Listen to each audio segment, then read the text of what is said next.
நேயர்கள் அனைவருக்கும் அன்பான வணக்கம். வெள்ளி மாலை நிகழ்ச்சியில் உங்களை சந்திக்கிறதுல ரொம்ப மகிழ்ச்சி.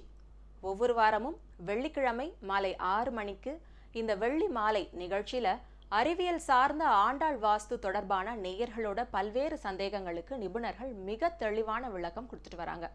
அந்த வரிசையில் இன்றைக்கு நம்மிடையே வந்திருக்கக்கூடிய ஆண்டாள் வாஸ்து நிபுணர் கோவில்பட்டி வரதா பாலசுப்ரமணியன் அவங்க. நேயர்களே வணக்கம் சார், நிகழ்ச்சிக்கு அன்போடு வரவேற்கிறோம். நேயர்களே, இது உங்களுக்கு தெரிஞ்ச விஷயம்தான். நேரடியான நிகழ்ச்சி. ஸ்க்ரீனில் தெரிகிற லேண்ட்லைன் நம்பருக்கு நீங்கள் காண்டாக்ட் பண்ணிங்கன்னா நிகழ்ச்சியில் நீங்கள் கலந்துக்கிட்டு ஆண்டாள் வாஸ்து தொடர்பான உங்களுடைய சந்தேகங்களையும் கேட்டு தெரிஞ்சுக்கலாம். நீங்கள் இந்த நிகழ்ச்சியில் தொடர்பு கொண்ட உடனே உங்கள் டிவி வால்யூமை ஃபுல்லாக குறைச்சிட்டு உங்களோட பெயர், எங்கேருந்து கூப்பிடுறீங்கன்னு சொல்லிட்டு உங்களோட கேள்வியை கேளுங்க. டிவி வால்யூம் வச்சுருந்தீங்கன்னா நீங்கள் கேட்குற கேள்வி எங்களுக்கு புரியாது, சார் சொல்கிற பதிலும் உங்களுக்கு புரியாது. நிகழ்ச்சிக்கு போகலாமா? மீண்டும் ஒரு முறை வணக்கம் சொல்லிட்டு நம்ம வாரம் வாரம் ஒரு சிறப்பான தகவலோடு இந்த நிகழ்ச்சியை துவங்குவோம். இன்றைக்கு என்ன சிறப்பான தகவல் வச்சிருக்கீங்க? ஓகே, நேயர்கள் எல்லாருக்கும் வணக்கம்.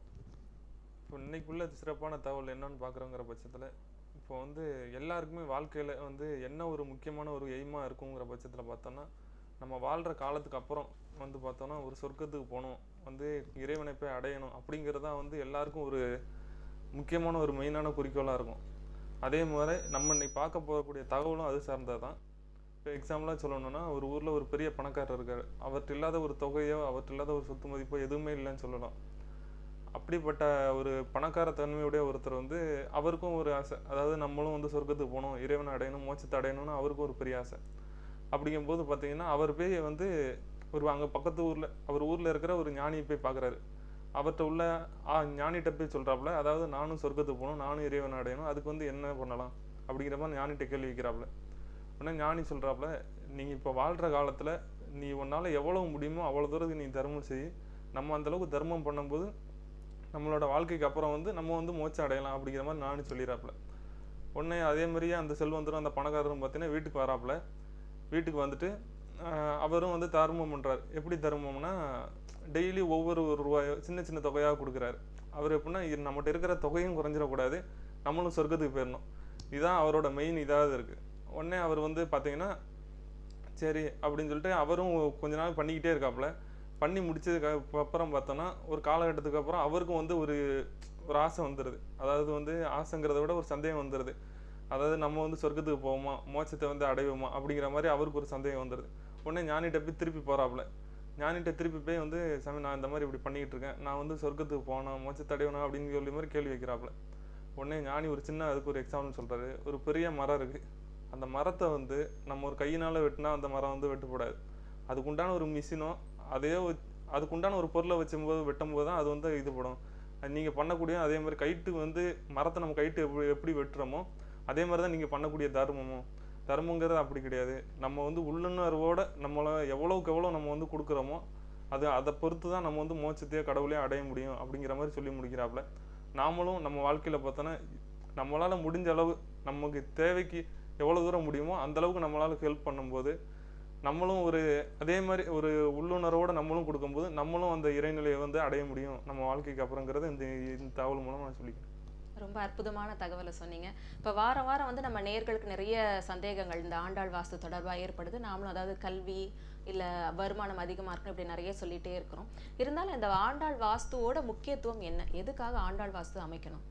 ஓகே, ரொம்ப ஒரு நல்ல ஒரு கேள்வி.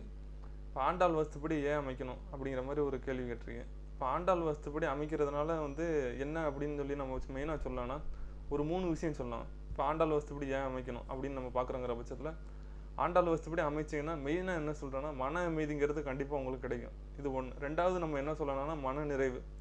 மூணாவது கைடு யுவர் மைண்டுன்னு சொல்லுவாங்க. அதாவது நம்ம மனசை நாமளே வழி நடத்தக்கூடிய ஒரு அந்த மாதிரி ஒரு திறமை.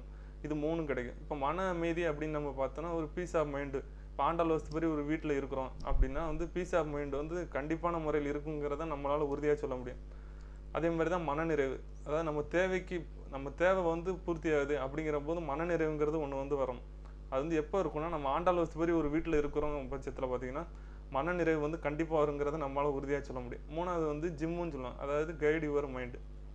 கைடு யுவர் மைண்ட் நம்ம என்ன சொல்கிறோன்னா, நம்ம மனசு நம்மளே வழி நடத்துகிற மாதிரி கூட ஒரு திறமை அது எப்போ வரும்னா ஆண்டாள் வாஸ்துப்படி நீங்கள் இருக்கிறோம். இப்போ ஆண்டாள் வாஸ்துப்படி இருக்கிறோம் அப்படின்னு சொன்னால் ஆண்டாள் வாஸ்துப்படி ஒரு அடிப்படை விதி ஒரு 6 விதி இருக்குது. அந்த 6 விதிப்படி நம்ம வீடோ ஒரு மனையோ வந்து அது சார்ந்து நம்ம அமைச்சுக்கிடும் போது இந்த 3மே வந்து நம்மளால வந்து எளிதா வந்து அடைய முடியும். இதை வந்து நீங்க ட்ரை பண்ணி பாருங்க. இதை அப்ளை பண்ணி அந்த 6 விதியை சிம்பிளான 6 விதியை நீங்களும் அப்ளை பண்ணி பாருங்க. இது 3மே வந்து நீங்களும் அடையிறதுக்கு என்னோட அன்பான வாழ்த்துக்கள். இன்னொன்று ப்ளஸ் ஆடிங்க என்ன சொல்லலாம்னா இந்த 3மே வந்து நம்ம இருக்குன்னு வச்சுக்கோங்களேன். இப்போ மன அமைதி, மன நிறைவு, அதே மாதிரி நம்ம மனசை நம்மளே வழிநடத்தக்கூடிய திறமை இருக்குதுங்கிற பட்சத்தில் வந்து பார்க்குறோன்னா இது 3 இருந்தாலே போதும். அதாவது அதுக்கப்புறம் பணம் வர்றது, அதுக்கப்புறம் உடல் ஆரோக்கியம், அதுக்கப்புறம் வந்து மனசு வந்து தெளிவாக இருக்கிறதுங்கிற பட்சத்தை இதெல்லாம் இந்த 3மே வந்து நம்மளால ஈஸியாக பெற முடியுங்கிறத இதன் மூலமாக நான் உங்களுக்கு வந்து தெரிவிச்சுக்கிறேன். கண்டிப்பா. இப்ப அதே மாதிரி குறிப்பா ஒவ்வொருத்தருமே வந்து கஷ்டப்பட்டு ஓடி ஆடி உழைக்கிறது வந்து தன்னோட குடும்பத்துக்காக தான். தன்னோட குடும்பம் நல்லா இருக்கணும், அமைதியா இருக்கணும், ஒற்றுமையா இருக்கணும் அப்படின்னு. இப்ப இந்த ஒரு குடும்ப ஒற்றுமைக்கும் அந்த வீட்டோட அமைப்பு, இந்த வாஸ்துக்கும் எதுவும் சம்மந்தம் இருக்கா? கண்டிப்பா. ஒரு நல்ல ஒரு கேள்வி வந்து வச்சிருக்கோம் இந்த வாரம் பார்த்தீங்கன்னா. அதாவது எப்படின்னா குடும்ப ஒற்றுமைக்கும் வீட்டோட அமைப்புக்கும் வந்து தொடர்பு இருக்கா அப்படிங்கிற மாதிரி வந்து ஒரு கேள்வி. இப்போ வந்து கண்டிப்பாக நம்ம என்ன சொல்லணும்னா குடும்ப ஒற்றுமைக்கும் நீங்கள் நம்ம வீடு வசிக்கிறோம். இப்போ அதாவது ஒரு வாடகை வீடாக இருக்கலாம், சொந்த வீடாக இருக்கலாம், இல்லைனா வந்து நம்ம அது சார்ந்த ஒரு அப்பார்ட்மெண்ட்டு கூட நம்ம எடுத்துக்கலாம்னு வச்சுக்கோங்களேன். இந்த 3மே வந்து பார்த்தோன்னா நம்ம எந்த இடத்துலலாம் நம்ம இருக்கோமோ அதை வந்து ஆண்டாள் வாஸ்துப்படி நம்ம அமைச்சுக்கிட்டோம்னா குடும்ப ஒற்றுமைக்கு வந்து சிறப்பாக இருக்குங்கிறதையும் நம்மளால உறுதியாக சொல்ல முடியும். இப்போ குடும்ப ஒற்றுமைன்னு சொல்லி நம்ம பார்க்குறோம்னா இப்போ ஹஸ்பண்ட் ஒய்ஃபோட ரிலேஷன்ஷிப் தான் இந்த இடத்துல வந்து மெயினாக வந்து பேசக்கூடிய ஒரு நிகழ்வாக இருக்குது. இப்போ உள்ள காலகட்டத்தில் வந்து பார்த்தோன்னா வந்து ஒரு அண்டர்ஸ்டாண்டிங்கான ஒரு லைஃப் வந்து வாழணும் அப்படின்னு சொல்லி நம்ம பார்க்குறோங்கிற பட்சத்தில் அப்படின்னா என்ன அப்படிங்கிற மாதிரி ஒரு கேள்வி வந்து எல்லா இடத்துலையும் போச்சு. இப்போ பெரும்பாலும் உள்ள வீட்டில் வந்து பார்க்குறோம் அப்படின்னா ஒன்று ஹஸ்பண்ட் ஒய்ஃப் வந்து டைவர்ஸுங்கிற நிலைக்கு போயிருந்தாங்க. அப்படி இல்லைங்கிற பட்சத்தில் பார்த்தோன்னா 2 பேரும் இருப்பாங்க, ஆனால் வந்து பேசிக்கிடாமல் ஒரு கருத்து வேறுபாடோட வாழக்கூடிய ஒரு சூழ்நிலையாக இருக்கும். இது வந்து எப்படின்னா நம்ம இருக்கிற வீடு வந்து தவறாக இருக்கிற பட்சத்தில் மட்டும்தான் இதை வந்து இந்த மாதிரியான ஒரு வாழ்க்கை வந்து வாழ முடியும் அப்படிங்கிறத என்னால் உறுதியாக சொல்ல முடியும். இப்போ டைவர்ஸ் வந்து அப்ளை பண்ணிட்டோம், ஒரு டைவர்ஸான வாழ்க்கை வந்து இருக்குதுன்னா வந்து வீட்டோட அமைப்பு தவறாக இருக்குன்ற பட்சத்தில் மட்டும்தான் அந்த மாதிரி வந்து டைவர்ஸுங்கிற சூழ்நிலைக்கு வந்து நம்ம வந்து தள்ளப்படும். அதே மாதிரி கருத்து வேறுபாடு அப்படிங்கிறது வருங்கிற பட்சத்தில் இப்போ வந்து 2 பேருமே ஒரு விட்டு கொடுத்து போகக்கூடிய ஒரு சூழ்நிலை வந்து இருக்கும். இதுவும் நம்ம எப்போ இருக்கும்னு சொல்லி பார்த்தோன்னா நம்ம வீட்டோட அமைப்பு வந்து தவறாக இருக்குங்கிற பட்சத்தில், அதாவது நம்ம வீட்டோட அமைப்பு நம்ம எக்ஸாம்பிள் எடுத்துக்கிட்டோம்னா இப்போ தெற்கு மேற்கு சந்திக்கக்கூடிய தென்மேற்கு பகுதி எடுத்துக்கலாம். இப்போ தென்மேற்கு பகுதி வந்து நம்ம ரொம்ப பெர்ஃபெக்ஷனாக வச்சுக்கலாம். அதே மாதிரி ப்ளஸ் ஆடிங்காக ப்ளஸ் என்ன சொல்லலாம்னா அது கிழக்கும் வடக்கும். இப்போ கிழக்கும் வடக்கும் வந்து ஓப்பன் இருக்கணும். இப்போ வந்து சில வீடுகளெல்லாம் பார்த்தோம்னா கிழக்கம் வந்து ஜன்னல் இருக்காது, வடக்கையும் ஜன்னல் இருக்காது. இந்த மாதிரி அமைப்பெல்லாம் இருக்குங்கிற பட்சத்தில் வந்து வீட்டில் வந்து குடும்ப ஒற்றுமையை வந்து நம்ம வந்து எதிர்பார்க்க முடியாது அந்த வீட்டில் வந்து.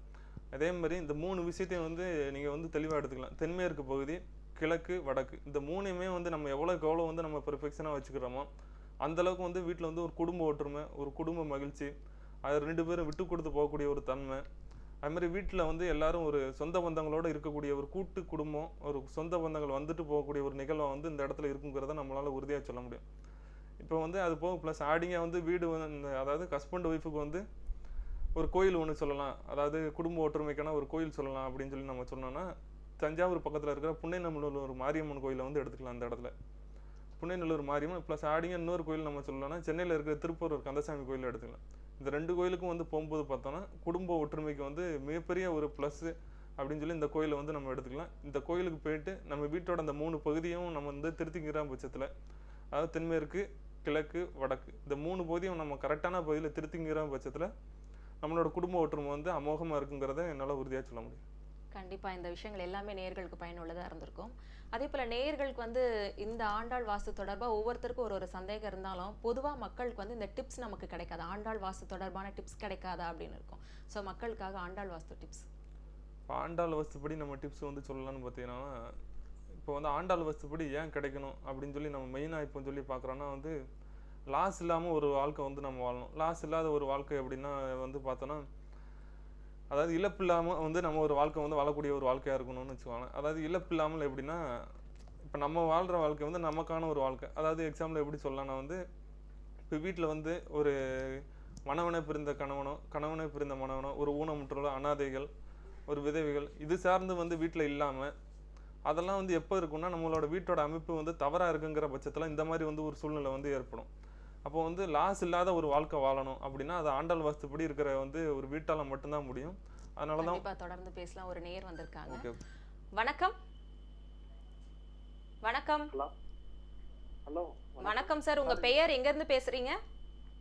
என் பேர் வந்து அருண்குமார், திண்டுக்கல்ல இருந்து பேசுறோம். சொல்லுங்க அருண்குமார். சார் இருக்காருங்களா? பேசுங்க சார், இருக்காங்க. சொல்லுங்க அருண்குமார். சார் இப்போ வந்து இப்பதான் புதுசா வீடு கட்டணும். ஓகே. பட் அதுல வந்து ஒரு சர்டிபிகேஷனே இல்லாம வீட்டுல ஒரே கஷ்டமா இருக்கு சார்.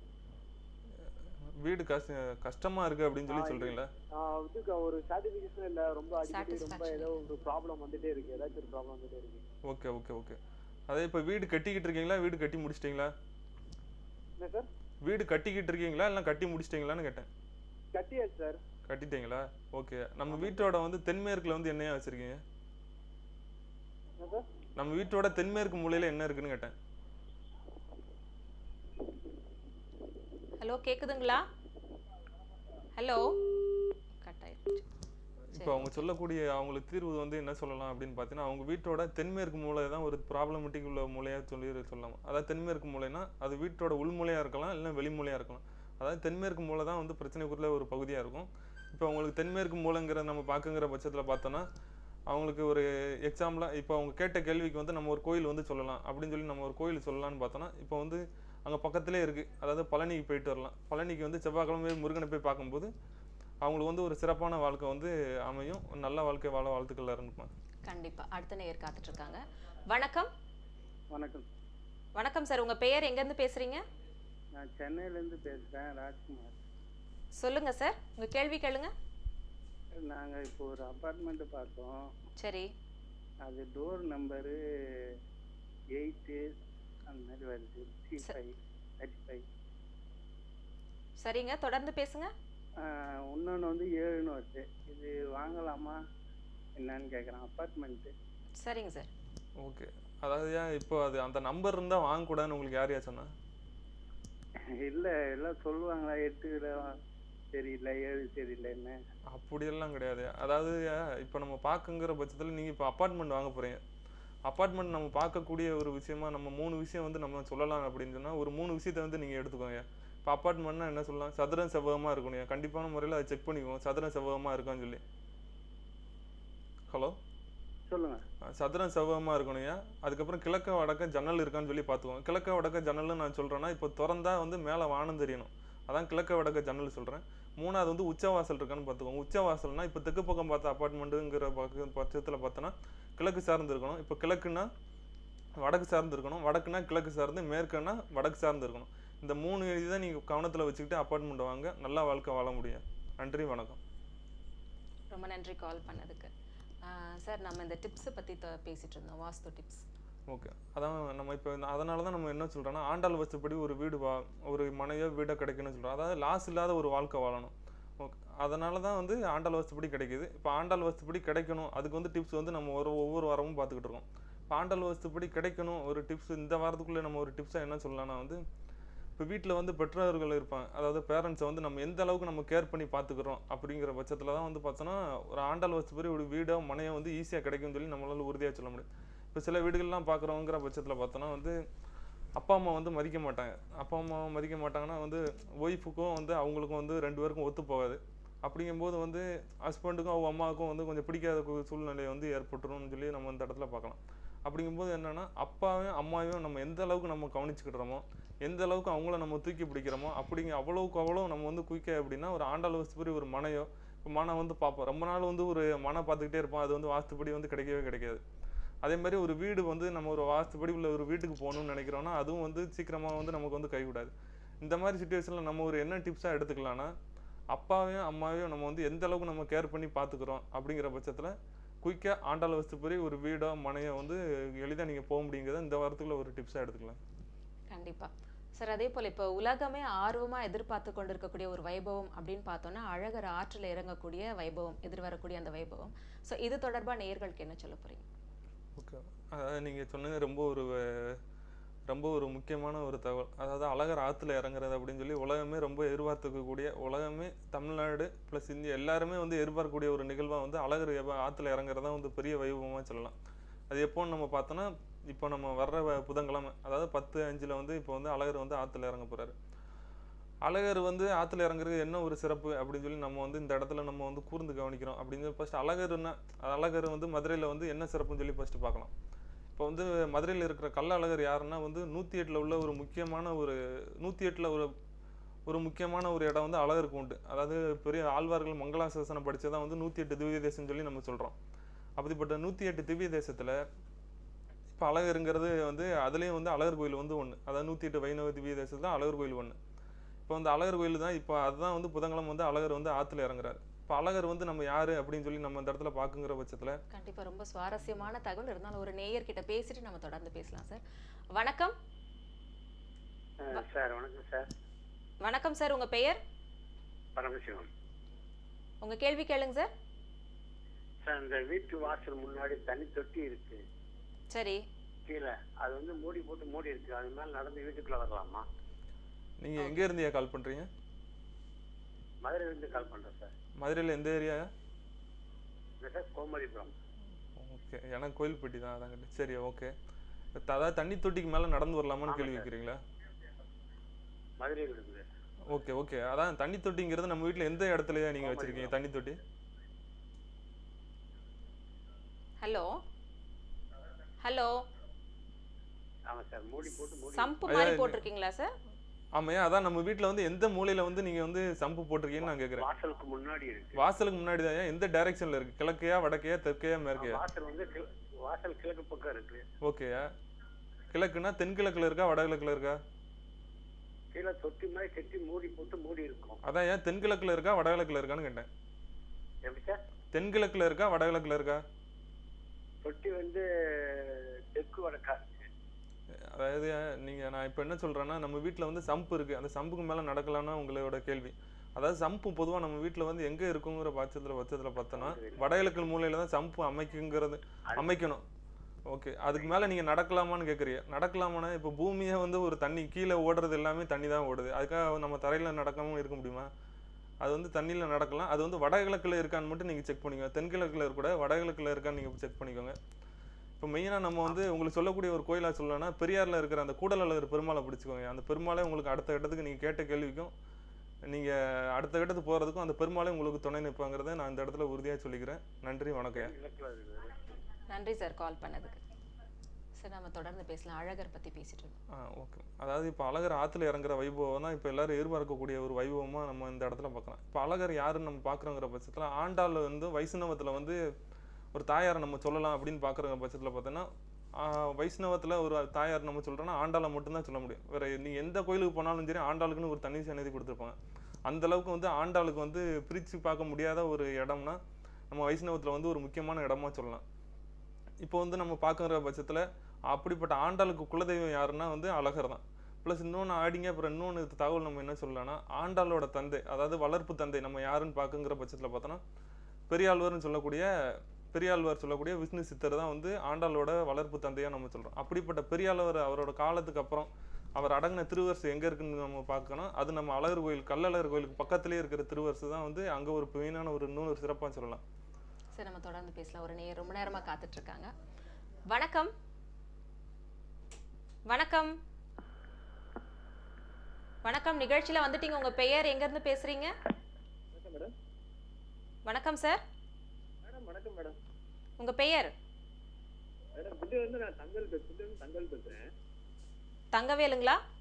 ஆமாங்க மேடம், ஆமாங்க மேடம். சொல்லுங்க சார், உங்க கேள்வி கேளுங்க சார். ஐயா கொஞ்சம் சவுண்டாக பேசுனீங்கன்னா கொஞ்சம் கேட்குங்க. ஹலோ. மேடம் எங்கள் வீட்டில் வீடு அமைப்பு சரியில்லை சார். இல்லை, கிளியராக இல்லை. எங்கே இருக்கு வீடு? திண்டுக்கல்ல இருக்கு. திண்டுக்கல் பேசுறேன். சொல்லுங்க, உங்க பேருயா? தங்கவேல். சொல்லுங்க, உங்க கேள்வி என்னையா? தெளிவாக கேளுங்க. கட் ஆயிடுச்சு. சரி, ஓகே. அடுத்த நேயர் வரட்டும். நம்ம அதுக்குள்ள ஒரு சின்ன இடைவேளைக்கு போயிட்டு நேயர்களே ஒரு சிறு விளம்பர இடைவேளைக்கு பிறகு நிகழ்ச்சி தொடரும்.